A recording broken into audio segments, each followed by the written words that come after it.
Welcome back, Baltimore Ravens football fans, and today we're going to do a 53-man roster projection for the 2022 Baltimore Ravens, and we're going to just wing this and scratch and do it in a different way that most prognosticators do, where they focus so much on position groups. We're going to go position group, alternate between offense and defense, and move around the roster. We're not going to focus on a particular area. We're just going to do it on what we know. So I got all this blank spreadsheet here. I'll have rows 1 to 53 for our players. This line separates offense and defense. I'm going to start right here. And our 51st player on our team is going to be Justin Tucker. How about that, folks? There's a shocker. Our 52nd player is going to be Jordan Stout. And our 53rd player is going to be long snapper Nick Moore. Get that out of the way. And now we know that we have 50 guys, which are going to be separated 25 offense and 25 defense. Let's start on offense. And let's see, where do I want to start? Let me think. How about quarterback position? Are we going to cut Lamar Jackson? Right, really, folks? Are we going to trade him for Dak Prescott, or, I mean, is there any sort of silliness that, is going to happen? No. Come on. Let's have some fun with this. Let's have some fun and some commentary. But let's do it the right way and just start with Lamar on offense. And we're going to go position groups. We're going to go back and forth between offense and defense. So on the defense, if we can't stop the middle of the field, we're toast. So the second player, and this order really doesn't matter either. The point of this exercise is not to order these guys. It's just to simply, get to the 53. So we're going to put Calais Campbell as the second player on the team. And now we go back to offense. Well, we have a quarterback, and now we got to go into our offensive line. Now, as far as offensive line goes, from what I've seen and heard and know, the one most lockable guy you have is Kevin Zeitler. And that's because he's not retiring, not being traded, blah, blah, blah. And of course, he is the most reliable guy to this point on the team. And so Mr. Zeitler will be right here as your right guard. Now on defense, we're going to stick to the front of this defense still. Calais being a bigger guy, and we need somebody on the edge who can rush the passer. You have to rush the passer in the NFL. So the fourth Raven player will be, and I'm putting Houston before Oweh just because of, veteran leadership, yada yada. So Houston is the next guy on the team. And you got those 4 Ravens. Back to offense. You got your quarterback, you got your offensive line. At this point, you have wide receiver room, tight end room, and running back room. But we all know who the most important Raven is at this point. That's Mark Andrews. So Mark Andrews is here at this spot. And this is more of a fun way of doing this, in my opinion, than just kind of going through each position group. And that's why I thought of doing it this way. Back to the defense. And now we need to get small and fast with our secondary. And we go with the guy who's making the most amount of money, which is Marlon Humphrey. And so we'll put Marlon here. Marlon Humphrey making the dough. And he will be your, on the outside, of course. And he is Raven player number 6. Back to offense. Now, this is a little bit of a surprise. But because this running back room is a little unsettled, for lack of a better term, I'm going to go to the receiver room and be very settled and just put Rashad Bateman here next. I mean, this could be done a lot quicker, obviously, folks, because these are all locks. But it's all about methodology of how to use a spreadsheet and have fun with it. So you have Rashad Bateman as the next guy. And now you go back to the defense. And somebody's got to make the tackles, and that's your linebackers. And, of course, we know we have this young Patrick Queen. Love him or hate him, or wait and see what happens with him is what I would suggest. Queen, and I'm not going to really worry about Mike or weak side and that in the drawing portion of this, but if anything, he's at least your weak side linebacker, if not your Mike at this point. So you've got 4 and 4. Now back to offense. We, of course, have quarterback. We have an offensive lineman. We have a tight end, a wide receiver. We need to start talking running back at this point. We've been putting it off at this point. And I believe, in my heart of hearts, that it is J.K. Dobbins is ready to go. And again, the order does not matter too much, but I just don't think this team is smoke screening so much that this guy is IR'd already or inactive already. I think Dobbins is ready to go, and he's chomping at the bit. And again, it's 2 more weeks before, 15 days after their Commanders game till the Ravens have to play football. So I think Dobbins is definitely the dude there. Now, back to defense. And we don't have any safeties yet. We have to address all the position groups.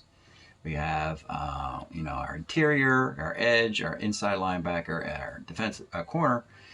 We just paid $1 bazillion to Marcus Williams to come to town and play safety. He gets the next lock spot at safety. Marcus Williams. Then back on the offense, and we see we have addressed every position group. We got a quarterback, a lineman, a tight end, a wide receiver, and a running back. So what is the next most important player? Well, it's backup quarterback. It has to be. If you want to talk about all the other positions, it's like if Lamar is down and you have Willie Snead playing quarterback, which was actually being discussed in that Cleveland game many years ago. No. So Tyler Huntley, you have to put him on the roster at this point right there. All right, now back on defense. And what's the biggest, most important position on defense? Your cornerback room. And over here, we even had nobody on this side of the football field yet. Marcus Peters. And there he is. He's ready to go. All right. Back to the offensive side of the room. And again, you got to make your interior. You got to make your offensive line. You don't have an offensive line, you can't go anywhere. Now, of all the question marks and injuries and flexibility, one thing we do know is Morgan Moses loves being a Raven. We've heard this and seen this a lot. And so you've got to just make him the next guy on the board and just put him there next to Zeitler on the right side of that line. So you have Moses on the team. And then back to the defense. You're going to get pushed around if you have nobody else in the middle. So we went out also and we spent some money on Michael Pierce. And he would have to be the next guy. You know, first down happens before second and third down, folks. Don't forget. So Michael Pierce, yes, you got to have that stout guy in the middle there to, as the team begins the drive. So Pierce will always be, after a punt, running on the field unless their opponents are down by 14 points or more. So Michael Pierce.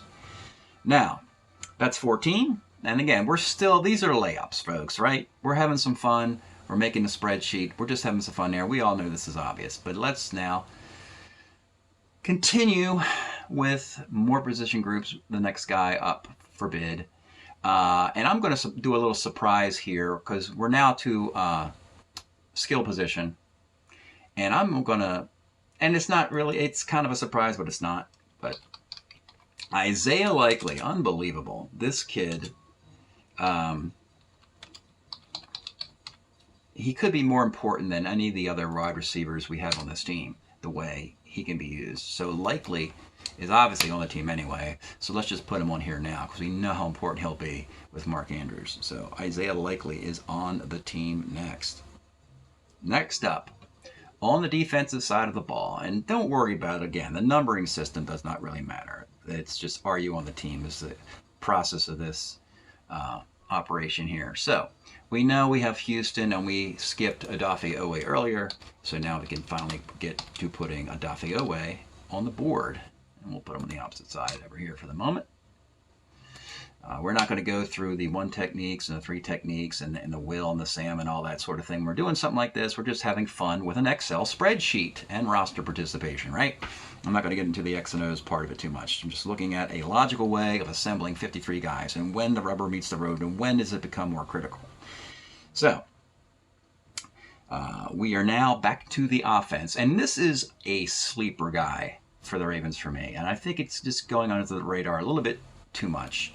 But Devin Duvernay, I think, is the guy that people are not going to be, or seem to forget about because he got dinged up in the training camp a little bit, but dude is a burner. I think he is going to really be a big piece of this Raven offense. And for some reason, he's being forgotten about, really because Isaiah Likely came on as a tight end, and because they like Bateman and so forth. And Duvernay is being missed out on.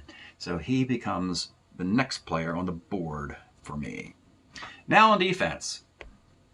We know the linebacker position has to be addressed because the linebacking position allegedly makes hundreds of tackles. And if you don't make hundreds of tackles, your team's not winning football games. So there's no messing around with the Josh Bynes role in this team. He is on here now, and not like, oh, but wait a minute, maybe he's a handshake deal. Come on, right? He's not a handshake deal. I don't care about his age or anything else. He's definitely on the roster and starting. So there is that, Josh Bynes. Another layup. And 18 players in, and these are still easy to this point. All right, back to offense. And we know we have starting positions on the line to address, and we'll get to that. But also, at the most important Greg Roman position, running the ball, we have a question mark here.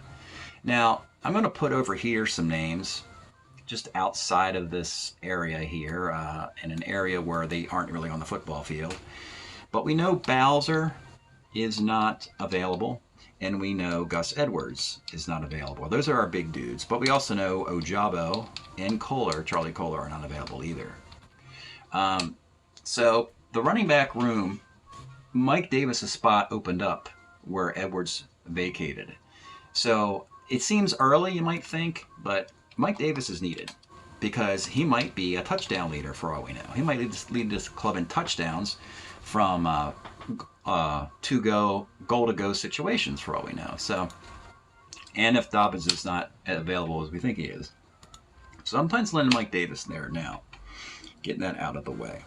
Now back on defense, and this is another one of those, are you really kidding me, folks? Or do you really think the Ravens were ever going to get rid of Chuck Clark? I mean, seriously? Really? Seriously? And Kyle Hamilton was going to be your starter as a rookie safety? It's like, did Matt Elam start at safety? I hope he didn't. I don't think he did. Yeah, Chuck's not going anywhere. And, I mean, even if the phone were to ring this weekend by Wink Martindale and the Giants, like, hey, we'll give you a 6th round conditional for Chuck. I mean, come on, man. Come on. Don't be silly. There's Chuck Clark. Back to offense. And let's not forget our draft picks, folks. Tyler Linderbaum did not look really good in the Commanders game.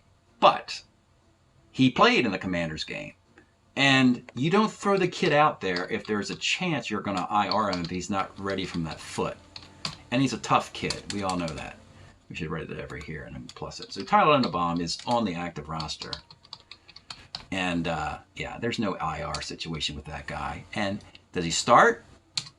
You got 2 weeks to figure this out. But he probably will start, folks. And if not, it'll be Macari, more than likely. And we'll get to that later.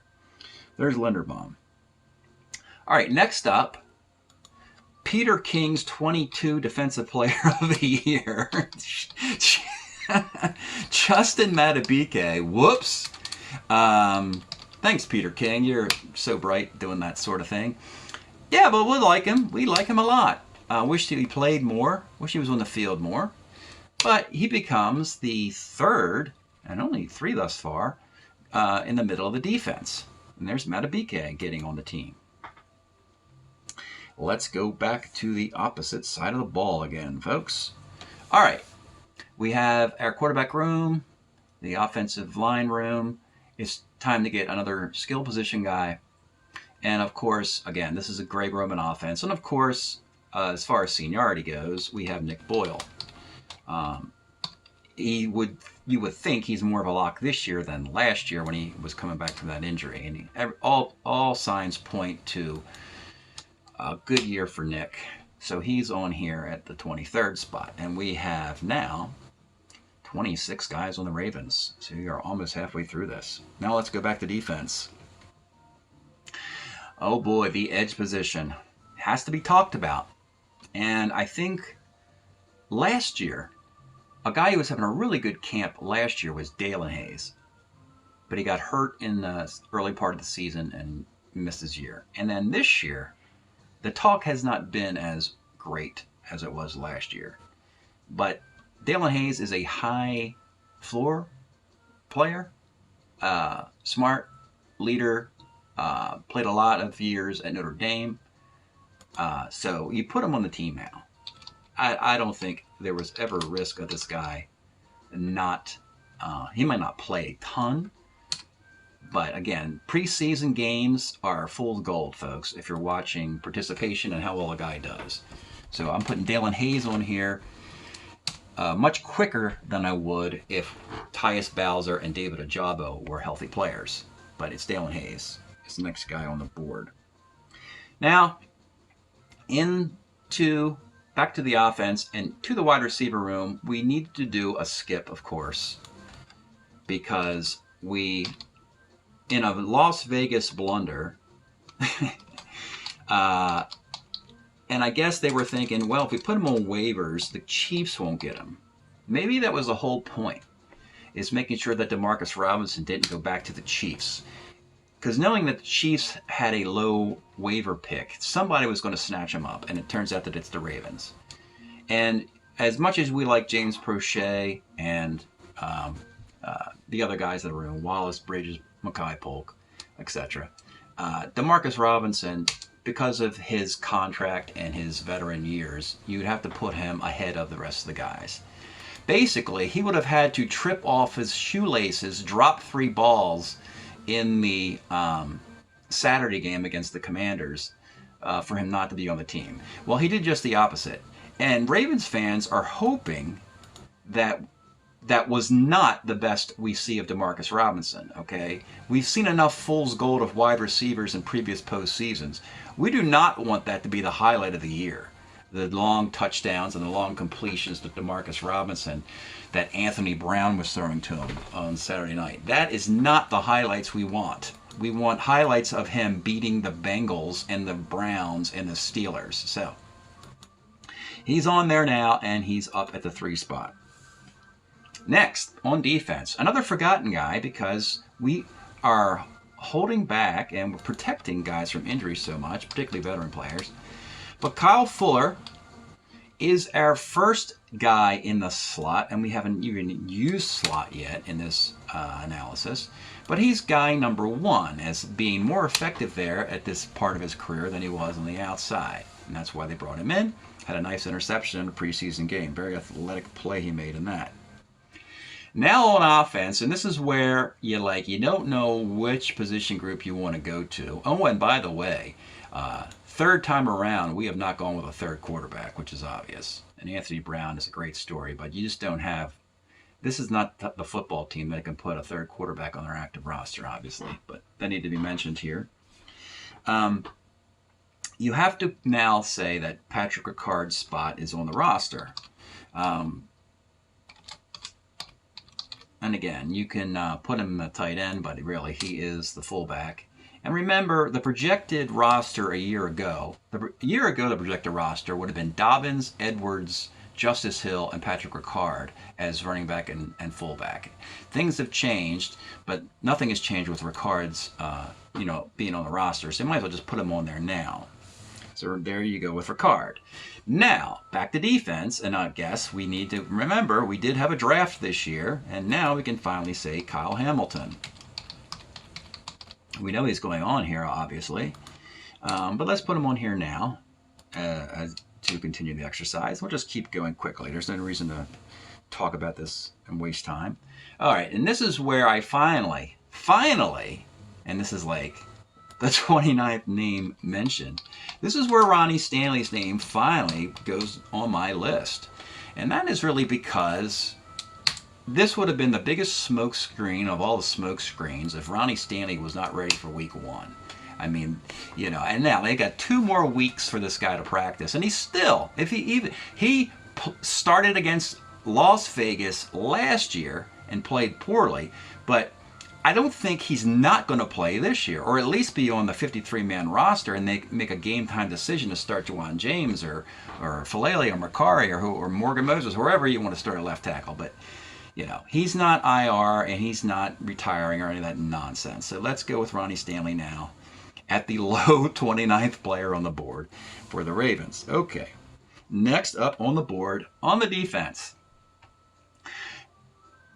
Two guys, Travis Jones and Brent Urban, I'm going to skip for the moment because Jones has a hyperextended knee and Urban makes me nervous, but maybe not too nervous. I got to go Broderick Washington here as a guy that people are sleeping on.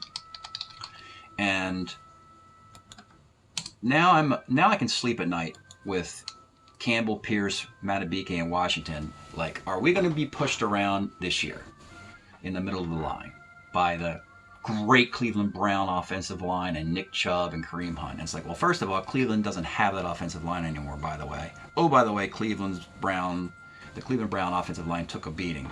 Also, the Bengal offensive line, it's not that great. I mean, they went out and got guys, and they also got guys hurt. Their offensive line is not going to be as great as we think it is. So I'm not really concerned now with Campbell, Pierce, Matabike, and Washington. And maybe the Steelers are going to be a surprise and put a good offensive line together this year. So that's something to consider, that the Steelers may have gained ground on Cleveland and Cincinnati with their offensive line in these matchups with the Ravens. So the next guy, back to the offense, and finally the fan favorite. Here's a case of a guy who's not only a fan favorite, but he's a Raven favorite. The coaches love James Prochet. His teammates love James Prochet, and Ravens fans love James Prochet. The only thing we don't have is production. We just haven't seen a lot of catches and yards and all that fun stuff in actual NFL football games. So it's just got to happen, you think, right? Doesn't it, folks?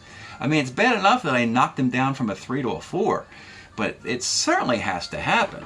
So he gets the 31st roster spot, the wonderful James Prochet.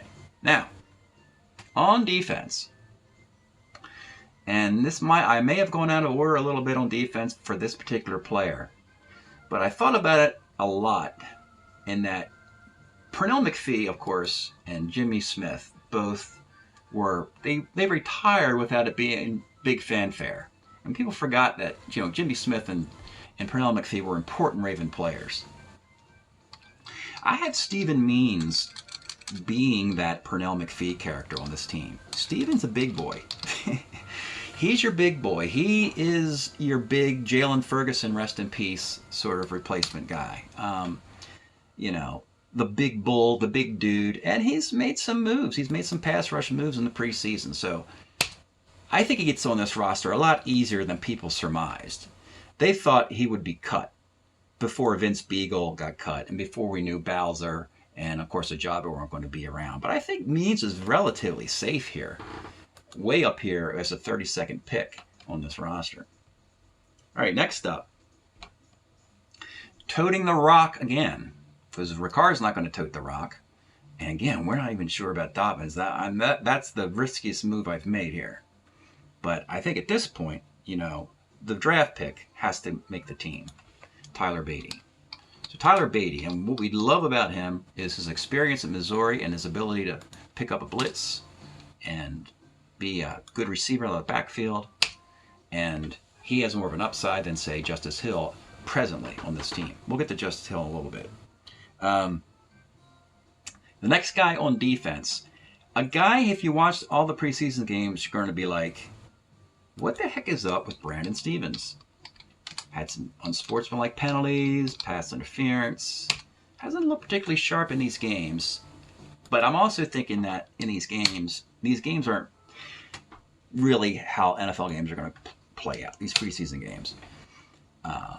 Speaking of that, before I get to address the Josh Ross situation, Josh Ross played amazing in the Arizona game. But seriously, Arizona wasn't even Arizona in that Arizona game. Arizona was dog doo-doo. That was junk. That whole thing with the Arizona, that charade that Arizona performed on national TV was just a ruse because they are not going to do that. If this was a regular season game, that would not. I mean, Josh Ross would not have had a monster game like he did. So take the upsides of preseason with a grain of salt there. So we're going to put Brandon Stevens on this team as the injury replacement, physical injury replacement for a Marlon Humphrey character. All right.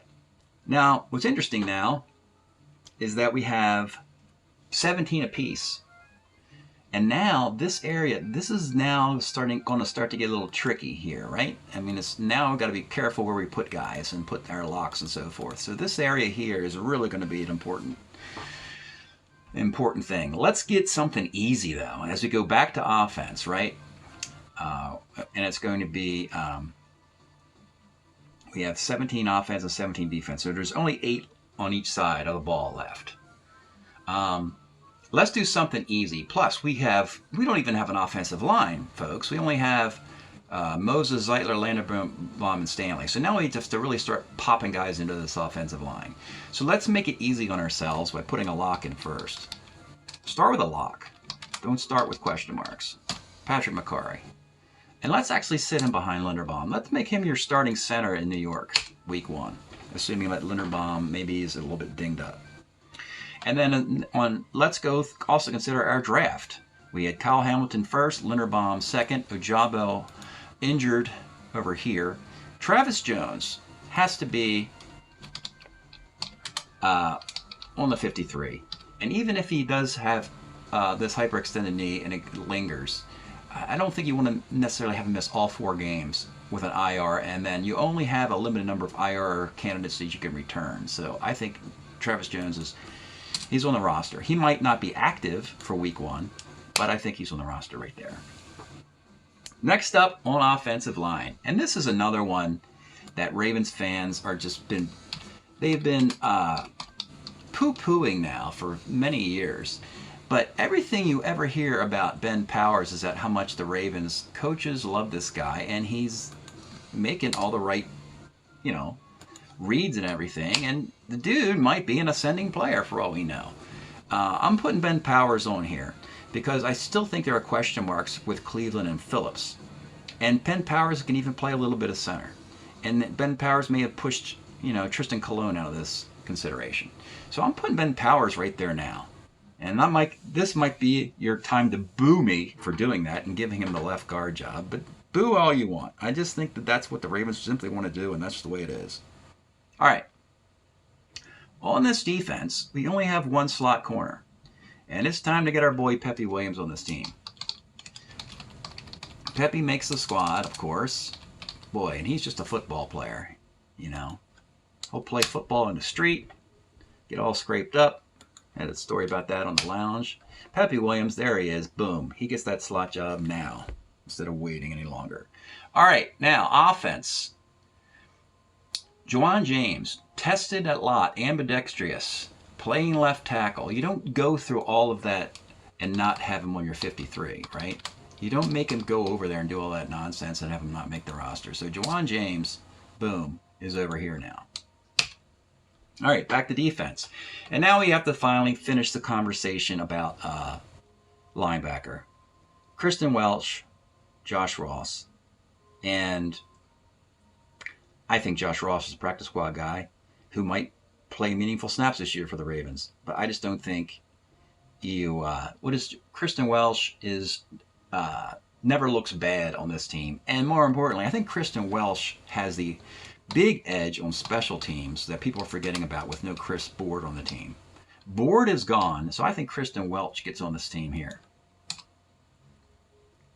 He just has the edge over Ross.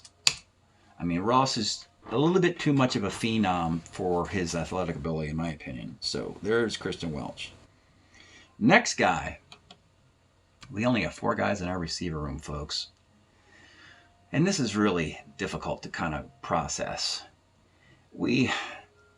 So Tylan Wallace is the ghost on this team. You see him on the sideline and you're like standing by himself and you're like, what is up with this guy?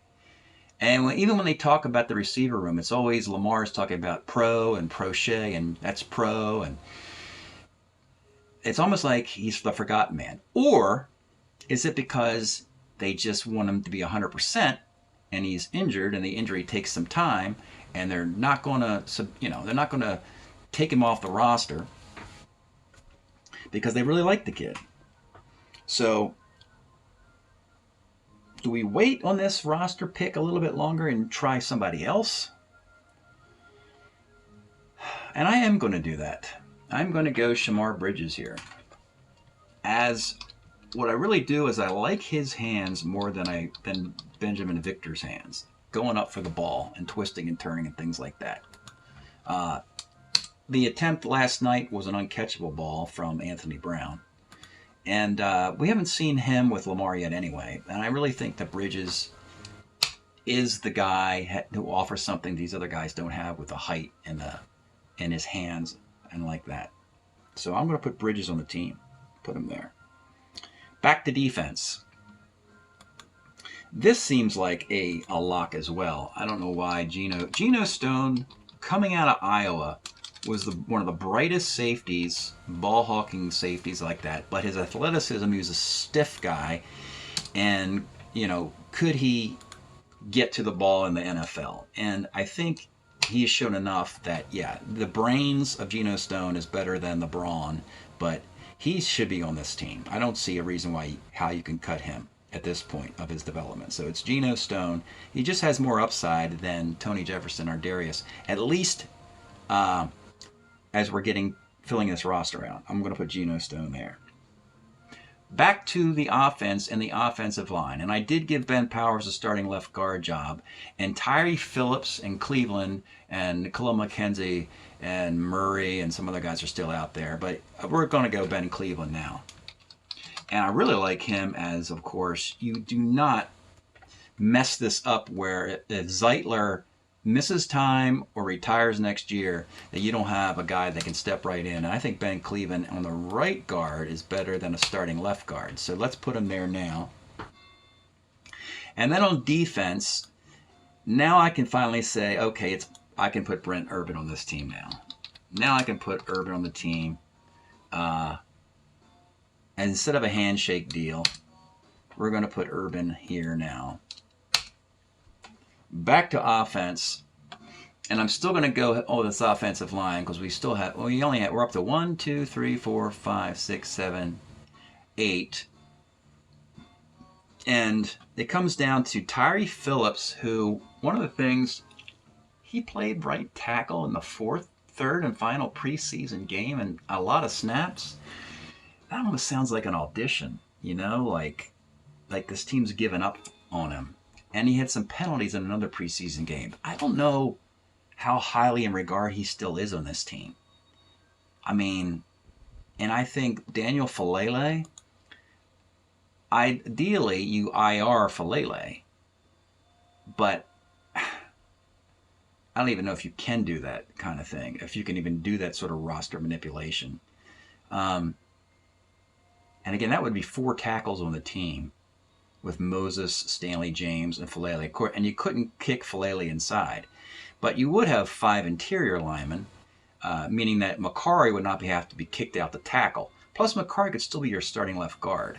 So Zeitler, Linderbaum, Powers, Makari, and Cleveland, that seems to be enough at center and guard. So I'm going to go Daniel Falele here.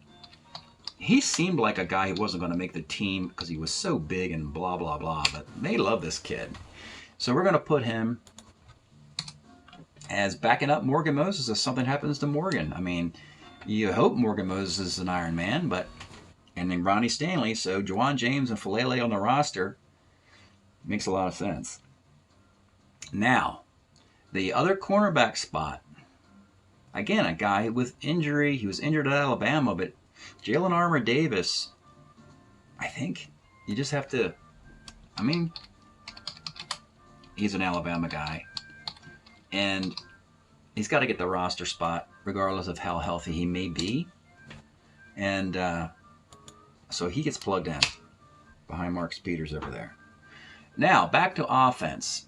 And I'm looking at Josh Oliver or Mackay Polk or Tylen Wallace, and I'm just going to pull the plug and say they like Tylen Wallace. He's just hurt. He's just hurt. That's what it is. But you cannot, IR him or whatever. So Tylen Wallace, you get that spot there. Now we're getting to, if you have the best safeties in the NFL, you need to have the depth there as well. And so it's Tony Jefferson or Darius Washington or both. Do you have enough interior here? A third backer, you have 4 guys on the edge, 6 corners. I think it's 2 safeties. But we're going to start with, I'm going to go with Darius Washington. I really like how this guy gets on the hips of guys, even undersized, and just stays there and fights. He may, turn in and run, maybe not so much, but when he gets on the hip of a guy, particularly in the red zone, he looks pretty darn good. I like our Darius Washington, so give me that guy. He also was targeted on the 2-minute drive on the 4th downs in each of the last games, and he stood up in coverage. He stood up on the goal line against Sam Howell. He also defended the final 2 plays in each of the Ravens' preseason wins. So I like our Darius Washington for that role.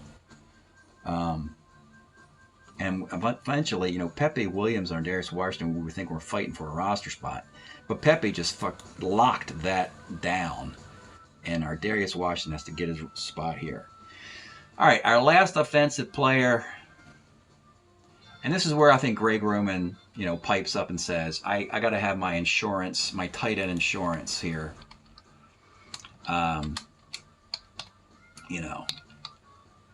Andrews has been an Iron Man, but my goodness, if he gets hurt, or Boyle, or Likely, you just want to have that 4th guy right available instead of Ricard in this case. And by the way, I mentioned Justice Hill earlier. If this Dobbins situation is an IR situation, then you just plug in Justice Hill immediately in that spot. But I don't think you give him that. You don't have Dobbins, Davis, Beatty, and Hill all making this team with Ricard. So this is Dobbins or Justice Hill right here. And the final roster spot, the last guy on defense. This may also be a mirage as well, that Tony Jefferson was not going to make this team.